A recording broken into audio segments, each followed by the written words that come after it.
Hey guys, welcome back to Brew and Build. Today we're going to make some candy sugar, or Belgian candy sugar if you prefer. If you're wanting the clear sugar that's got very little taste, then you may as well not bother, just use some white sugar. But if you want sugar that's got some taste to it, some colour to it and depth, then this is how we're going to do it. So first of all, you're going to need sugar. You'll need dried malt extract, DME, or liquid malt extract, doesn't matter. Honey. Food grade lye, or sodium hydroxide as it's otherwise known. You'll need a sugar thermometer, a measuring jug, a smaller cylinder or container for smaller amounts of liquid, which you'll see. We need scales to weigh something out. We're going to need a stirrer of some description. I prefer silicone. You can use wood as second choice. Third choice I'd go for metal. And then something fairly heat proof like silicone trays to pour the final product in. If you haven't got that, maybe use some grease proof paper. Last of all, quite importantly, a wok. I've tried all sorts of pots, tall, short, fat, wide. This is the best result that I get, and you'll see why. So let's get started. First we'll prepare our lye water. Measure out 20 ml of lukewarm water. Then we need to measure out 0.8 grams of lye, or sodium hydroxide. Add the lye to the water to create a 1 mol solution of lye water. We'll give it a bit of a swirl, but being careful as it's quite caustic. We'll now put this aside for use later. We now need to measure out 900 grams of white sugar. You can use brown sugar occasionally, but it can have molasses added to it and that can burn. We'll add the honey next. I'm using 150 grams of honey, as when the water is boiled off the honey, it'll give me a final weight of 1 kilogram of candy sugar. Honey is made up of 40% fructose and 30% approximately of glucose. This gives us our inverted sugars so that we can avoid the inversion stage later on, which will save us time. I'll add 5 grams of DME now. That gives us our amino acids and nitrogens. We'll mix it all together with 200 ml of water. This just allows us to melt the sugar into a clear syrup and start the caramelization process a bit easier. Don't be afraid to give this a really good stir. We want to mix the DME lumps together.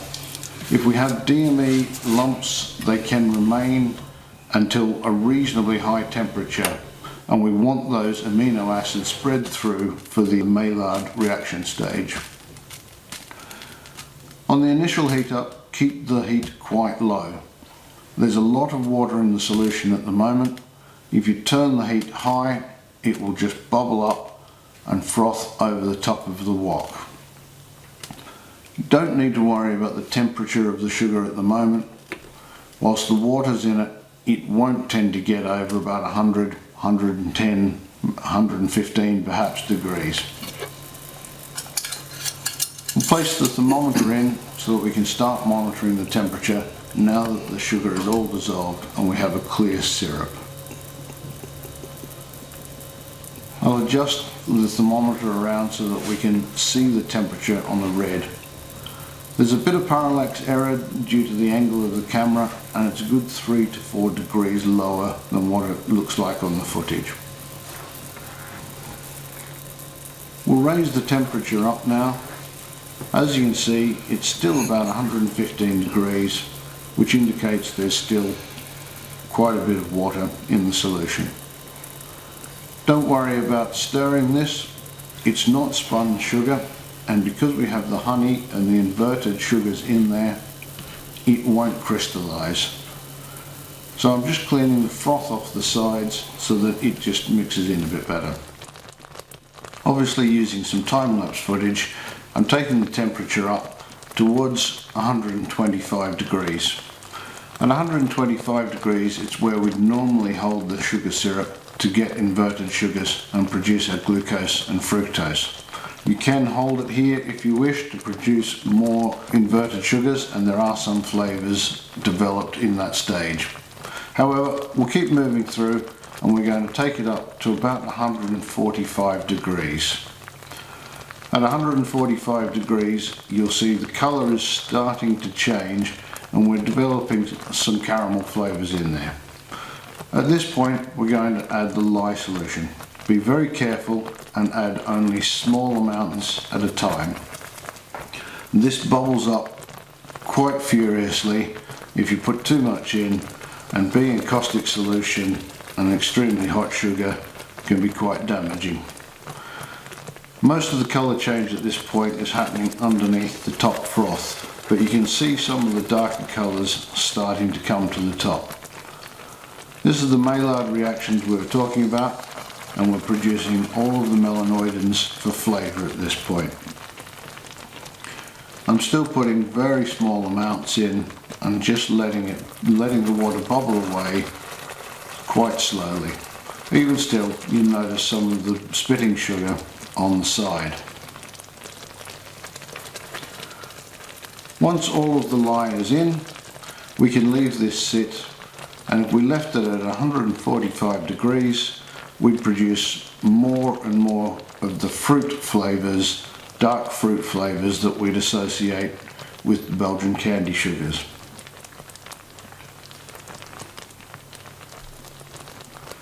Give it a bit of a stir just to get all the froth off the side again, so that it's all caramelizing equally. You can start to see where the wok comes into its own. With a pot at these temperatures, it tends to boil in the middle of the pot and produces big air pockets, which the thermometer then can't read the temperature properly, and we can't get the heat up, or at least I haven't been able to. The wok at these temperatures tends to heat up the sides nice and evenly, and the sugar from here starts to bubble from the outside inwards, which gets rid of that pocket of air and allows us to measure the temperature correctly. Also, the large volume of the wok helps to contain the froth at this stage. I'm going to continue holding this sugar now between 140 and 150 to continue those Maillard reactions and produce more and more melanoidins. The longer we hold it at this temperature, the redder the sugar will become, and it will start to develop brown tinges to it as well. What we have now is a golden Candi sugar. I use this in some saisons and some of my lighter Belgian ales.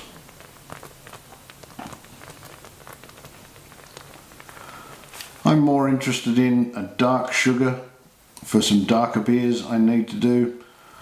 So I'm going to turn the temperature up and we're going to drive this higher and start producing some of the darker, more roasted flavours.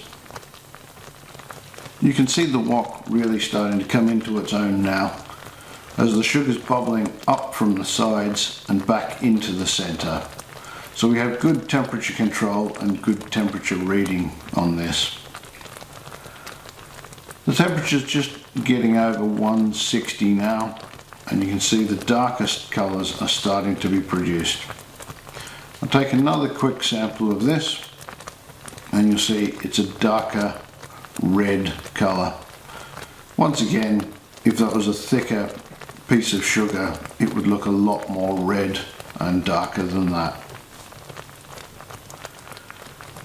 I don't really need to be stirring this at all. I'm just keeping the froth just off the top of the pan so that I'm just getting a nice even sugar cook without burning anything on the tops. I'm going to hold this temperature at about 165, and this is developing some nice chocolate flavours at this point. Getting darker there, and if this is your first sugar, I would advise stopping here. It is easy to burn sugar as we get higher in temperature, and if we get over approximately 177 to 180 degrees, the sugar will tend to burn. We're now getting up. We're going to take this over 170 degrees, or almost pushing 175-ish. As you can see, it's getting darker. We're getting a lot of chocolate roasted flavours in this now. I'm going to hold this for a little bit longer. I'm just adjusting the heat, you can't see off the underside of this, but I am turning the stove on and off just to maintain the heat where I want it. This is getting very dark now, and these are the flavours that I'm wanting. It's looking like it's burnt. This is not the sugar burning. This is a lot of the melanoidins that we produced. They're creating slightly burnt flavours, but the flavours are more akin to roast barley than burnt sugar.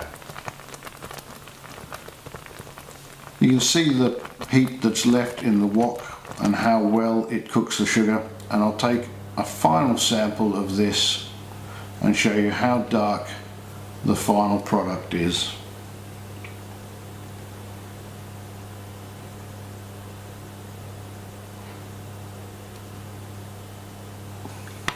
I'll hold it up.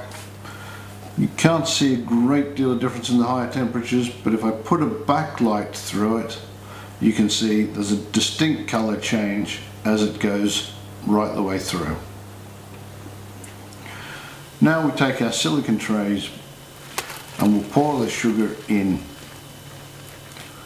The great thing about silicone is it will take extremely high temperatures and the sugar won't stick to it, and it's very easy to take out once it's set.